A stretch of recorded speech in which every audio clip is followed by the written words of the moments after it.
Assalamualaikum warahmatullahi wabarakatuh. Sebelumnya, perkenalkan nama saya Anissa Nur Ramadhani dengan NPM 241510086. Saya dari Prodi Akuntansi. Di sini saya bakalan menjelaskan jawaban-jawaban dari tugas yang telah diberikan sebelumnya, dimulai dari pertemuan 1 sampai pertemuan 16. Baik, di pertemuan 1 itu tugasnya yaitu sebutkan 5 masalah ekonomi yang ada di sekitar Anda, apa penyebab masalah, apa dampak masalah, dan apa solusinya. Yang pertama itu ada harga sembako naik. Penyebabnya yang pertama, kenaikan biaya produksi seperti bahan bakar atau pupuk. Yang kedua, ketergantungan pada impor bahan pangan tertentu. Yang ketiga, gangguan rantai pasok akibat bencana, konflik, atau perubahan iklim. Kemudian yang keempat, ada spekulasi harga oleh pedagang atau distributor. Lalu dampaknya yaitu penurunan daya beli masyarakat, terutama golongan berpenghasilan rendah. Yang kedua, meningkatnya tekanan ekonomi pada keluarga miskin. Yang ketiga, potensi kerusuhan atau ketidakpuasan sosial. Lalu solusinya, yang pertama, pemerintah mengontrol harga dengan subsidi atau operasi pasar. Yang kedua, mendorong produksi lokal untuk mengurangi ketergantungan impor. Lalu yang kedua itu ada banyaknya pengangguran. Penyebabnya, kurangnya lapangan kerja baru seiring pertumbuhan penduduk.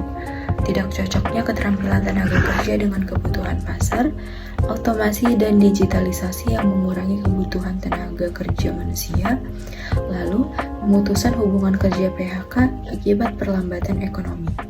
Dampaknya, 1. Meningkatnya kemiskinan, yang kedua penurunan daya beli masyarakat yang menghambat pertumbuhan ekonomi, yang ketiga potensi peningkatan kriminalitas dan masalah sosial lainnya. Solusinya, bisa dengan meningkatkan pelatihan kerja berbasis keterampilan, mendorong investasi di sektor yang padat karya, mempermudah regulasi bagi usaha mikro, kecil, menengah, UMKM. Kemudian yang ketiga, gaji tidak sesuai kebutuhan hidup. Penyebabnya, yang pertama, upah minimum yang tidak sebanding dengan kenaikan biaya hidup. Yang kedua, tidak adanya standar gaji yang adil di sektor informal. Yang ketiga, rendahnya produktivitas pekerja di sektor tertentu. Dan yang keempat, perusahaan menghadapi tekanan biaya operasional yang tinggi. Dampaknya, yang pertama, penurunan kualitas hidup pekerja dan keluarganya. Yang kedua, tingginya tingkat stres dan masalah kesehatan mental. Dan yang ketiga, potensi konflik industrial antara pekerja dan pemberi kerja. Solusinya bisa dengan menyesuaikan upah minimum dengan indeks kebutuhan hidup layak atau KHL. Yang kedua, memperbaiki perlindungan tenaga kerja termasuk di sektor informal. Dan yang ketiga, memberikan insentif pajak kepada perusahaan yang membayar upah layak. Yang keempat, usaha kecil susah dapat modal. Penyebabnya, persyaratan kredit bank yang ketat seperti agunan yang sulit dipenuhi, kurangnya akses pelaku usaha kecil terhadap lembaga keuangan formal, minimnya literasi keuangan di kalangan pelaku UMKM, dan risiko tinggi usaha kecil yang membuat lembaga keuangan ragu memberi pinjaman. Dampaknya yang pertama, usaha kecil sulit berkembang dan menciptakan lapangan kerja baru. Yang kedua, penurunan produktivitas ekonomi lokal. Yang ketiga, ketergantungan pelaku usaha pada rentenir dengan bunga tinggi. Kemudian solusinya bisa dengan mempermudah akses kredit mikro dengan bunga rendah, meningkatkan literasi keuangan bagi pelaku UMKM, dan pemerintah memberikan subsidi atau jaminan kredit usaha rakyat atau KUR. Yang kelima, kemiskinan di lingkungan sekitar. Penyebabnya yang pertama, ketimpangan distribusi pendapatan, kurangnya akses pendidikan dan kesehatan berkualitas, keterbatasan lapangan kerja dan penghasilan, kondisi sosial yang mempengaruhi kemampuan individu untuk berkembang. Dampaknya yang pertama, lingkaran kemiskinan yang sulit diputus, lalu penurunan kualitas hidup masyarakat secara keseluruhan, dan peningkatan beban pemerintah untuk bantuan sosial. Solusinya memberdayakan masyarakat melalui pelatihan kerja dan program kewirausahaan. Kemudian peningkatan akses layanan pendidikan, kesehatan, dan bantuan sosial. Di pertemuan keduanya, sebutkan jenis atau bentuk perekonomian Indonesia, lalu berikan penjelasannya. Kemudian, kritisi apa kelebihan dan kelemahan ekonomi di Indonesia. Lalu yang keempat, apa yang terbaik bentuk ekonomi Indonesia dan buat alasannya. Baik, yang pertama itu ada sistem ekonomi tradisional, sistem ekonomi komando, sistem ekonomi pasar, sistem ekonomi campuran, sistem ekonomi liberal, dan sistem ekonomi kerakyatan. Kemudian berikan penjelasannya. Sistem ekonomi tradisional adalah keputusan ekonomi didasarkan pada tradisi, kebiasaan, dan nilai-nilai budaya yang diwariskan dari generasi ke generasi. Contohnya, beberapa masyarakat adat di Afrika, Asia, dan Amerika Latin. Yang kedua itu ada sistem ekonomi komando. Pemerintah menguasai sumber daya alam dan modal untuk menggerakkan roda perekonomian. Pemerintah juga menentukan barang apa yang akan diproduksi, cara pendistribusian, harga jual, bahkan pekerjaan. Korea Utara adalah contoh negara yang menerapkan sistem ekonomi komando. Lalu, sistem ekonomi pasar ialah memberikan kebebasan kepada produsen dan konsumen.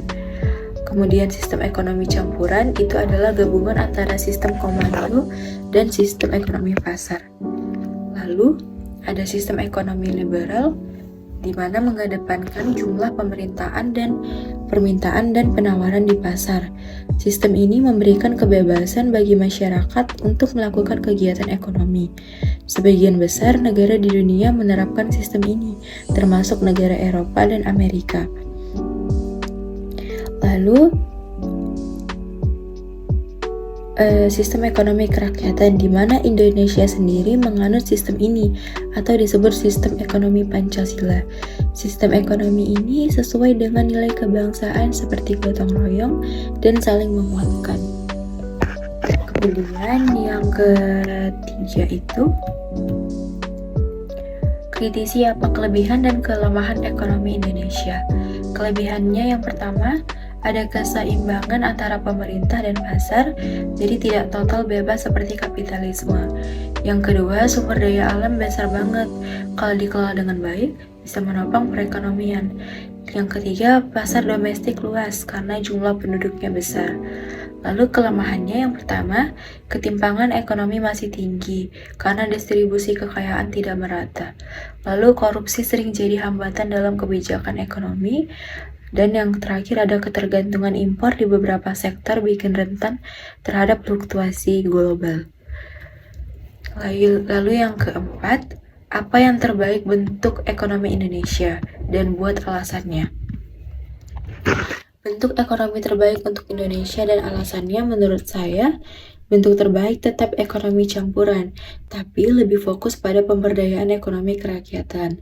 Alasannya yang pertama keadilan sosial, yang kedua ada sumber daya, yang ketiga itu stabilitas. Kita lanjut di pertemuan ketiga, itu adalah amati permintaan terhadap suatu jenis barang di pasar atau pajak dekat rumah Anda. Lalu buat grafik permintaannya. Nah, di sini barang yang saya amati itu adalah minyak goreng, di mana variannya itu bisa minyak goreng curah dan kemasan. Misalnya seperti merek tertentu ya, seperti Bimoli, Tropical, atau Vilma. Nah, faktor-faktor yang mempengaruhi permintaan itu, yang pertama itu adalah harga, di mana permintaan cenderung turun jika harga naik terlalu tinggi. Kemudian diskon atau promosi mendorong konsumen membeli dalam jumlah besar. Lalu yang kedua itu faktornya adalah kebutuhan musiman, di mana permintaan meningkat signifikan menjelang hari raya atau tahun baru ya bisa. Kemudian dampak kenaikan harga atau kelangkaan pada konsumen, yang pertama mengurangi konsumsi minyak goreng atau mencari barang pengganti. Yang kedua, tekanan pada ekonomi rumah tangga, terutama golongan berpenghasilan rendah. Yang kedua ada pada penjual, yaitu penjualan bisa menurun, terutama minyak goreng kemasan. Yang kedua itu pedagang curah mendapat keuntungan lebih karena permintaan tinggi. Lalu di sini kita akan buat grafiknya, di mana dari tabel permintaan ini sudah saya lampirkan. Kemudian seperti ini grafiknya, di mana grafik yang saya tunjukkan ini pola permintaan minyak gorengnya selama 1 tahun terlihat adanya peningkatan signifikan pada bulan tertentu, seperti pada bulan Mei dan pada bulan Desember, yang biasanya terkait dengan hari raya atau musim belanja besar. Penurunan permintaan terjadi pada bulan-bulan dengan kondisi normal. Kemudian di pertemuan keempat, amati produk yang ada di pajak atau pasar dekat Anda. Buatkan elastisitas permintaannya. Di sini saya barangnya itu sama seperti di pertemuan sebelumnya, di pertemuan 3, di mana barangnya itu adalah minyak goreng juga. Jadi tabel permintaannya seperti yang sebelumnya. Kemudian di sini saya akan mencari elastisitasnya. Yang saya gunakan yaitu 2 data berturut-turut dari tabel pada bulan Januari, di mana harganya itu adalah 14.000. Permintaannya yaitu 50 liter. Kemudian bulan Februari harganya itu menurun menjadi 13.500. Di mana permintaannya juga meningkat menjadi 55 liter. Kemudian sebagai berikut ada perhitungannya, di mana perubahan permintaan itu dia hasilnya 5 liter, perubahan harganya dia 500, presentasi perubahan permintaannya dia 10%, presentasi perubahan harganya minus 3,57%, lalu elastisitas permintaannya itu minus 2,8. Itu pada bulan Januari sampai Februari. Kemudian di samping tabel ini saya lampirkan pada bulan-bulan berikutnya dengan cara perhitungan yang sama seperti cara perhitungan yang saya lampirkan di sini. Sehingga saya mendapatkan hasil-hasil seperti di tabel berikut. Dari bulan Januari sampai bulan Desember.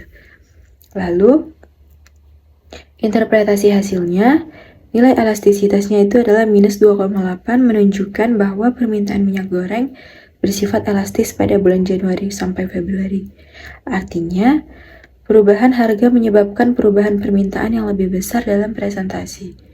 Konsumen cukup sensitif terhadap perubahan harga minyak goreng. Kemudian nilai elastisitasnya negatif, menunjukkan bahwa permintaan berbanding terbalik dengan harga atau hukum permintaan. Kemudian pada bulan April sampai Mei, elastisitasnya sangat tinggi. Itu dia minus 10,71, di mana menunjukkan permintaan sangat sensitif terhadap perubahan harga, mungkin karena faktor musim atau hari raya. Lalu nilai elastisitas yang lebih kecil mendekati minus 1 menunjukkan permintaan yang kurang elastis, di mana perubahan harga kurang mempengaruhi jumlah permintaan. Baik, kita lanjutkan ke pertemuan 6, di mana di situ ada kuis untuk mencari elastisitas permintaan dan penawaran. Tabel data awalnya itu ada di sini. Langsung saja saya lampirkan di sini ada cara menghitung elastisitas permintaannya. Di mana dari harga 2.000 ke 4.000 itu hasilnya adalah minus 0,333. Kemudian permintaan dari harga 4.000 ke 6.000 itu hasilnya ada minus 0,715. Kemudian di harga 6.000 ke 8.000 itu hasilnya minus 1,4. Lalu di sini ada menghitung elastisitas penawarannya, di mana dari harga 2.000 ke 4.000 itu hasilnya 1, dari harga 4.000 ke 6.000 juga hasilnya 1, lalu dari harga 6.000 ke 8.000 juga hasilnya 1. Di sini ada hasil akhirnya yang saya masukkan ke dalam tabel. Nah, kesimpulannya itu Elastisitas permintaan menunjukkan nilai negatif karena hubungan terbalik antara harga dan permintaan. Kemudian elastisitas penawarannya konsisten dengan nilai 1, di mana itu menunjukkan bahwa penawaran unit elastis atau proporsional terhadap perubahan harga. Lanjut ke pertemuan ke-8, tugasnya yaitu nomor 1, gambarkan secara empiris ekonomi mikro menurut Anda sendiri. Kemudian yang kedua, buat contoh secara empiris salah satu produk terkait permintaan dan penawaran. Yang ketiga, buatkan data empirisnya. Yang keempat, buatkan tabel permintaan dan penawarannya. Lalu yang kelima, buatkan elastisitas permintaan dan penawarannya. Dari sini jawabannya, ekonomi mikro secara empiris dapat digambarkan sebagai studi tentang bagaimana individu, rumah tangga, dan perusahaan membuat keputusan dalam penggunaan sumber daya yang terbatas untuk memenuhi kebutuhan atau tujuan tertentu. Dalam kehidupan sehari-hari ini bisa terlihat dari interaksi pasar antara penawaran dan permintaan, harga barang dan jasa, serta perilaku konsumen dan produsen, di mana ekonomi mikro berfokus pada bagaimana aktor-aktor ekonomi berinteraksi di pasar, berusaha memaksimalkan kepuasan atau konsumen atau keuntungan produsen, dan bagaimana harga serta kuantitas barang atau jasa ditentukan. Di sini saya mengambil contoh buah jeruk. Data empiris permintaan dan penawarannya itu ada sebagai berikut. Kemudian tabel permintaan dan penawaran buahnya saya lampirkan juga sebagai berikut.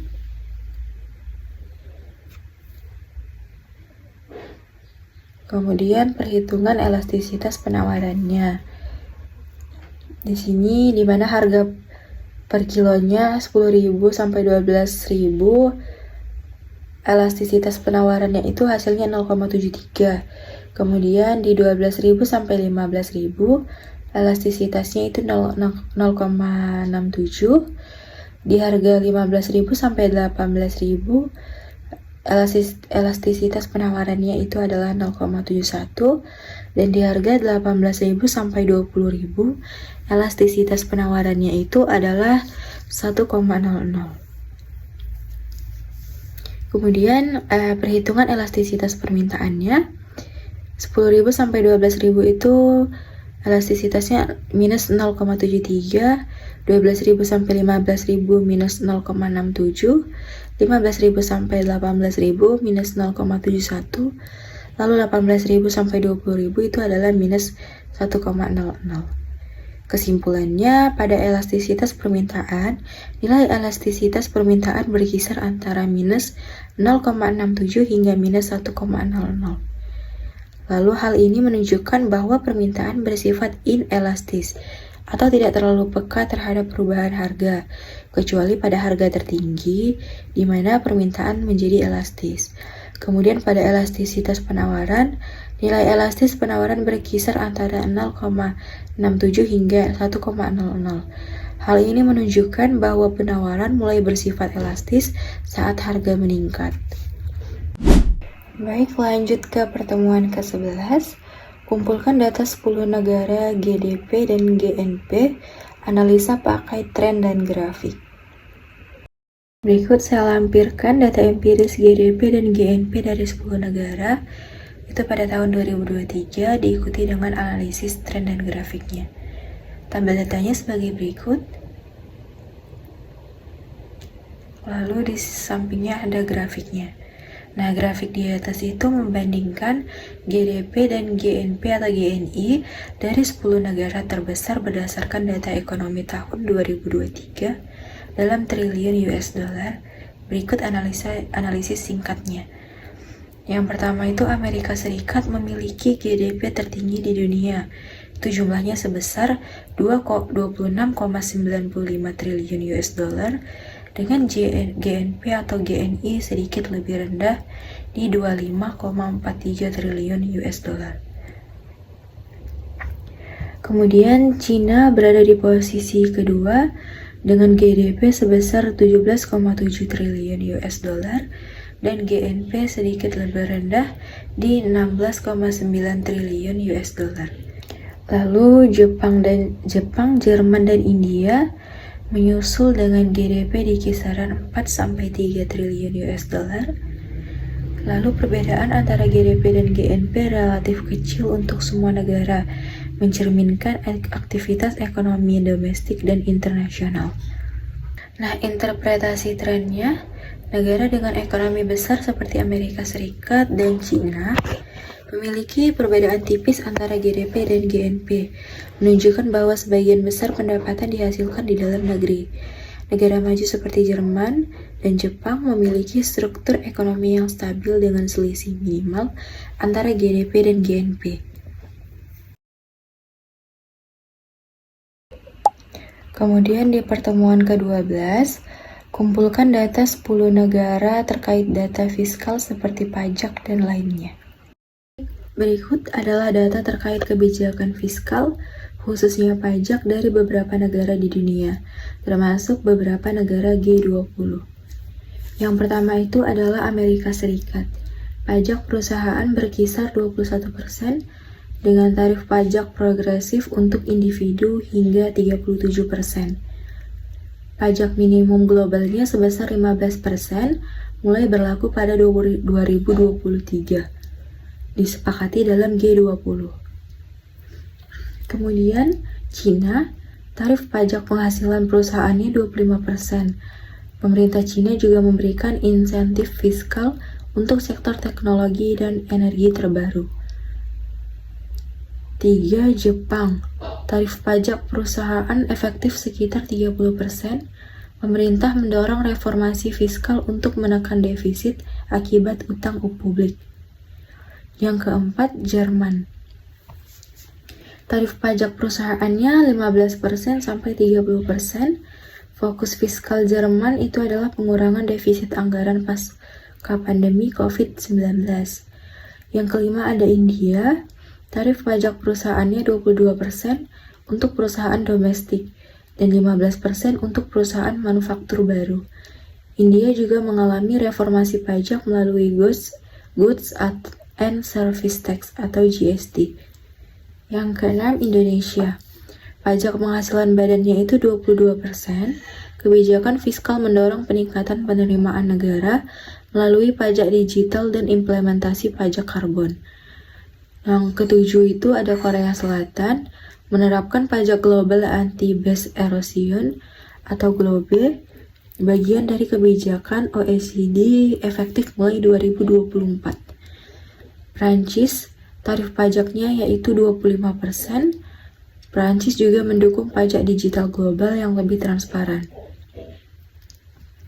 Kemudian yang ke-9 ada Brazil, pajak perusahaan efektif sekitar 34%. Brazil sedang berusaha mereformasi sistem pajaknya agar lebih sederhana dan efisien. Lalu yang terakhir itu ada Arab Saudi, di mana pajak penghasilan badannya 20%, tetapi pajak untuk individunya itu 0. Fokus kebijakan fiskal pada diversifikasi ekonomi melalui Saudi Vision 2030. Kemudian masuk di pertemuan ke-14, 15, dan 16, di mana tugasnya itu sama. Yang pertama itu menjelaskan tugas Bank Sentral Indonesia. Kemudian yang kedua, kritisi kelebihan dan kekurangannya. Yang ketiga, jika Anda menjadi Gubernur Bank Indonesia, apa yang harus dilakukan? Tugas-tugas tersebut antara lain, yang pertama, menjaga stabilitas nilai rupiah. Bank Indonesia bertanggung jawab untuk menjaga nilai tukar rupiah agar tetap stabil melalui kebijakan moneter. Ini dilakukan dengan cara mengatur suku bunga dan melakukan intervensi pasar jika diperlukan. Yang kedua itu untuk menjaga stabilitas sistem keuangan, di mana Bank Indonesia memiliki peran dalam menjaga stabilitas sistem keuangan yang meliputi pengawasan terhadap bank-bank komersial dan lembaga keuangan lainnya untuk menghindari potensi krisis keuangan. Lalu yang ketiga, mengatur dan mengawasi sistem pembayaran. Bank Indonesia juga berperan dalam pengaturan dan pengawasan sistem pembayaran di Indonesia, termasuk uang elektronik, transfer antar bank, dan instrumen pembayaran lainnya. Kemudian yang keempat, mengelola cadangan devisa. Sebagai bagian dari kebijakan moneter, Bank Indonesia mengelola cadangan devisa negara untuk menjaga stabilitas nilai tukar rupiah serta mendukung kebutuhan internasional negara. Kemudian yang kelima, menerbitkan uang rupiah. Bank Indonesia bertanggung jawab untuk mencetak dan mengedarkan uang kertas dan logam yang sah digunakan di Indonesia. Kemudian kelebihan Bank Indonesia. Yang pertama itu adalah independensi dalam kebijakan moneter, di mana Bank Indonesia memiliki independensi dalam mengambil keputusan moneter tanpa tekanan politik, yang memungkinkan Bank Indonesia untuk lebih fokus pada tujuan jangka panjang, yaitu stabilitas ekonomi. Yang kedua, kemampuan mengatur inflasi. Bank Indonesia memiliki kebijakan yang efektif untuk mengendalikan inflasi melalui suku bunga, dan operasi pasar terbuka yang membantu menjaga daya beli masyarakat. Yang ketiga itu stabilitas sistem keuangan. Bank Indonesia dapat mencegah dan mengatasi potensi krisis finansial, serta mengawasi sektor perbankan untuk memastikan mereka beroperasi secara sehat dan stabil. Yang keempat itu adalah inovasi dalam sistem pembayaran. Bank Indonesia telah mendorong perkembangan sistem pembayaran modern, termasuk penggunaan uang elektronik dan infrastruktur pembayaran digital. Kemudian kekurangan Bank Indonesia. Yang pertama, tantangan dalam menghadapi krisis ekonomi global. Yang kedua, ada intervensi pasar yang terbatas. Yang ketiga, pengawasan terhadap sistem keuangan yang masih terbatas. Lalu ada yang keempat, keterbatasan dalam kebijakan fiskal. Lalu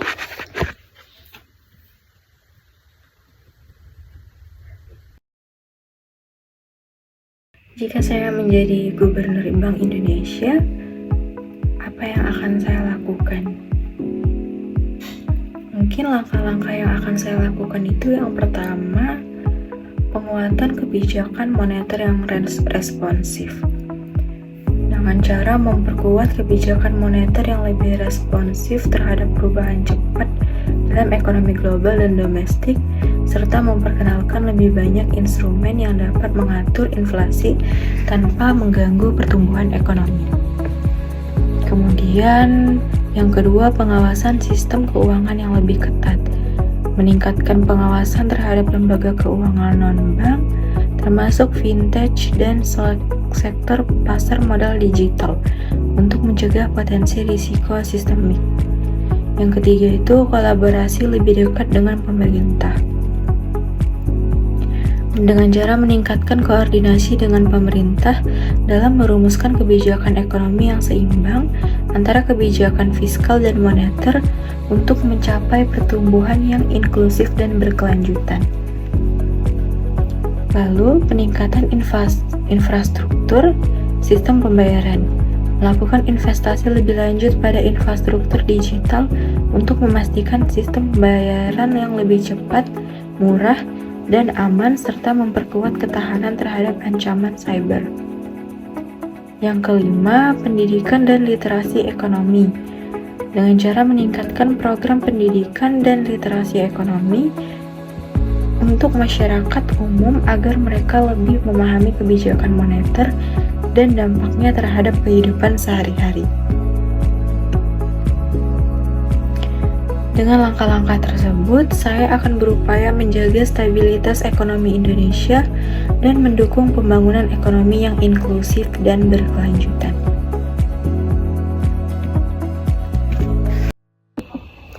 Baik, sekian penjelasan dari jawaban-jawaban saya. Saya akhiri, kurang dan lebih saya ucapkan terima kasih. Wassalamualaikum warahmatullahi wabarakatuh.